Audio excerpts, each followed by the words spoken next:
what's going on, everybody? Casey Harty Golf here. I'm here with Sugar Golf. I'm going to be doing a review of their brand new golf ball. They're direct to consumer, limited packaging, 27 balls per package. I'm going to be reviewing on the putting green and the chipping green as well. That's where balls matter to me. So let's get to it. Okay, so first look at this golf ball. This is what it looks like. This is the logo. It also has this black line on it. I personally don't use black lines, but I know a lot of people that do. This speeds up the process for you. You don't have to use a Sharpie if you don't want to. The dimple pattern looks kind of unique, really. I like the depth of the dimples. It all seems pretty consistent. There's a couple dimples that seem to have a little bit of like raising to them. I'm not sure if that's an intention of the design, but overall, first look, I like it. I do like the numbers. So that's what the one looks like. That's pretty cool. I like that the logo's not overbearing. I usually put a dot right here, so that gives me room to look down without seeing a ton of the logo, so I like that. So we're gonna start just with some short putts here. One of the most important things to me when choosing a golf ball to play is, what does it feel like on the putting green? And for me, I don't like a ball that feels too soft. I don't like a ball that feels like it wants to spin off the putter face. So for me, again, I'm just not a fan of a line on the ball. One thing I will say about that line is it's definitely straight, which is not something I see frequently, even in some of the most popular balls on the market. The line is actually a little bit crooked, and that just bugs me. So I will say that I am impressed with the balls that I've been able to look at. I am impressed with how straight the line is on these balls.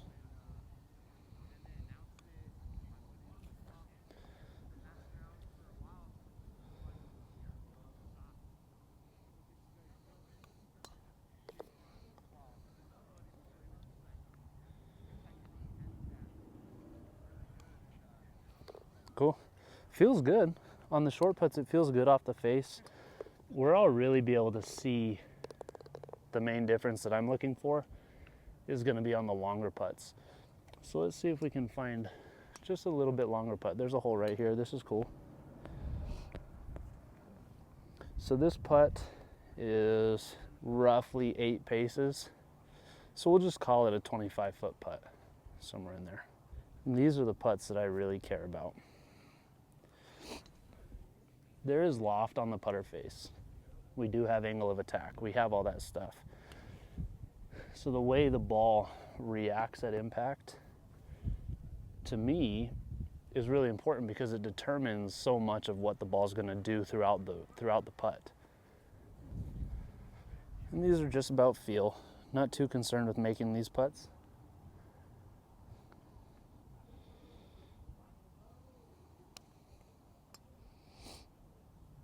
Felt pretty good.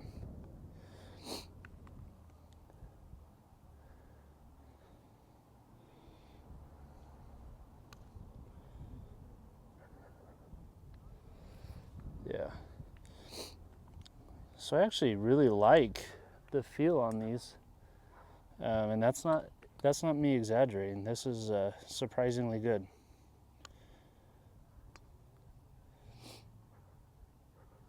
Yeah.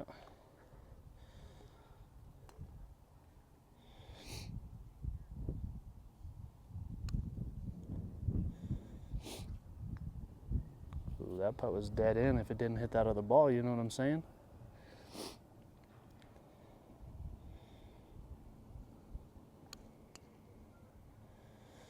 Yeah, so that one came off a little goofy. That was probably on me. Dispersion is plenty good. I'm going to make all those putts, no problem. I'm impressed. I honestly am. I'm somewhat surprised. You know, we in the golf industry, we definitely have kind of our ways that are set in stone. So this could be an interesting way to shake up the market for sure, especially if you're interested in trying something different. So let's get down to the chipping and pitching green, and we're really going to be able to see how this is going to feel, what kind of spin control. That's going to tell me a lot about the cover. Let's get down there and keep it going. All right, so we're here at the chipping and pitching green. We're at 18 yards away from the pin. It's a very straightforward pitch, chip, however you want to define it. To me, when I'm chipping and pitching, I want to see what the ball feels like first and foremost on the face. And then second, I want to see what is the ball doing once it lands. Can I hear the texture? Can I not hear the texture? Can I see it? Is it landing and then checking a little bit and then releasing, or is it just kind of landing and running? So those are the things that I'm going to be paying attention to. I did like the feel of this ball on the putting green, so I'm really interested to see what this is going to feel like here.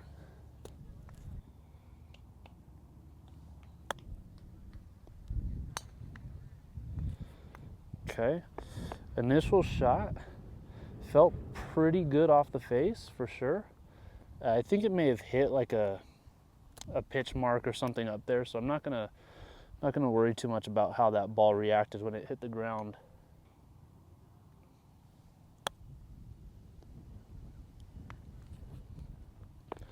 Not bad there. Very, very consistent on the feel between balls, which is really nice from like a new ball company. It's actually really nice. I've used balls from kind of the major manufacturers in the past that even ball to ball within the same box didn't feel the same.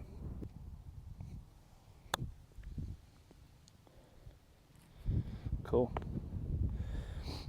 So it doesn't seem like this ball wants to check a whole lot. I feel like I'm hitting these with a pretty good strike, and it just doesn't seem like it wants to check a whole lot yet. Yeah, see that with that kind of shot, I would have expected a little bit more check on the first bounce. I'm gonna pick a couple different shots and just kind of see what it is, and then after that I'll kind of review total feelings on it. I'm definitely gonna hit some shots out of the rough too. Let's come up here in the rough. It's not a super long rough, but it'll do.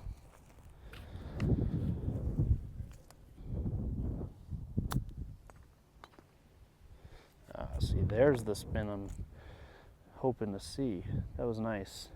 Give it a little bit more of a sitting down shot with some grass behind it.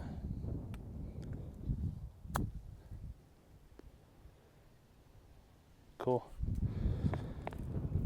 It's important to just kind of randomize things because you're not going to have the perfect lie on the course more often than not, especially in the rough.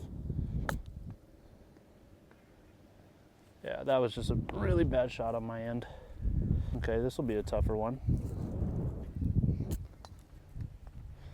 This one I'll just roll it out. Just a feel thing.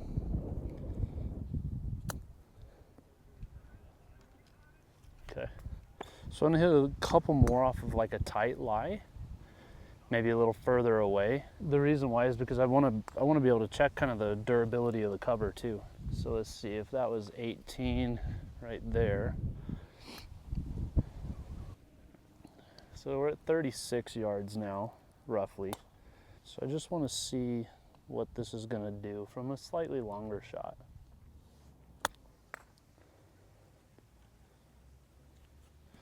Okay, a little short on that one, no problem.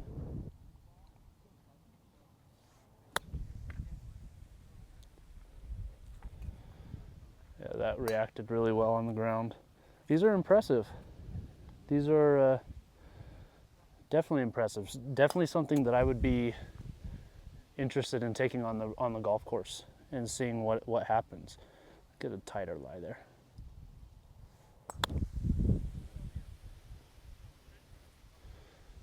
Cool, not a bad shot there. So I'm the kind of player that I like the lower driving shots that are going to be able to spin and react. So that's what I'm trying to replicate here.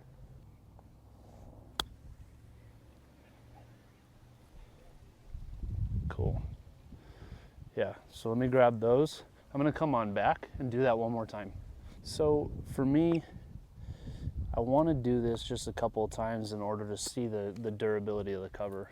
I don't want to be replacing balls all the time during the round because they get cut up.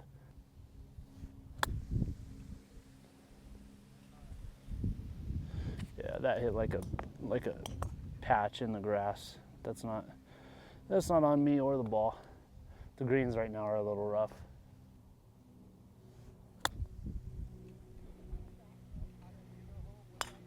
Yeah, that's cool. Let's go super low with one. See what we can get it to do on the green.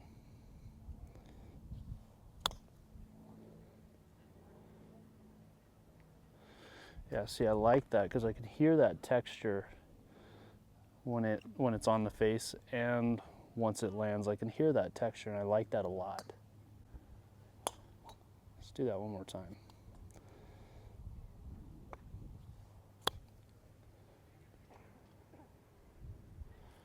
Okay, so that was a bad shot. Not worried about it. So let's check the cover and just kind of see what it is. You know, obviously I don't have the tools like launch monitor. I don't have all that to be able to show you real data as far as spin rates go, all that stuff. I'm going purely based off of what I'm feeling on the club face and what I'm seeing in the results. So I'm gonna pick these up and we'll talk about the covers. I'm just cleaning off some of the grass. This ball has minimal damage to the cover, pretty much what I would expect to see off of any ball that I use. So that ball is good. This one again has minimal damage, nothing that I would be concerned about. So far I definitely feel confident that I could use one ball, probably a whole round, maybe just 9, somewhere in there. Obviously depending on the course that I'm playing, I'm going to have different clubs in my hand, so some courses are going to cut up the ball a little bit more than others. So that ball's good. This one's good, no damage. This is probably one that I didn't hit the ball very well, you know what I'm saying? Yeah, this is the ball that I must have nipped real good, because there's some damage on this one, but again, like it's what I would expect to see. There's nothing blaring on it. You know, I've played a lot of balls that have like a really soft cover, and it just tears up. You hit one wedge shot with it, and the next thing you know, you have to replace the ball. This is impressive to me. The feel, it's a little softer than I'm used to, which isn't a problem. It's a ball that I'll have to take on the golf course and kind of compare it head to head with the ball that I use and see from there. Off of this very short, very simple review, I would definitely recommend at least giving them a chance. You're getting more balls for less money in their packaging, the way they do their packaging. You're not paying the markup of a box store, anything like that. So they're definitely worth a try if you're looking for something that can be a little bit more economical and provide you with what I would consider a pretty solid ball. You know, again, I don't have all the tools like to cut the ball open or to x-ray it or anything like that. I don't have those kinds of tools. I don't have a launch monitor. I'm going purely based off of my experience as a player, my feels, and the results that I'm getting on the putting green and here on the chipping green. I would recommend these. I'd recommend at least giving them a try. Thanks, guys.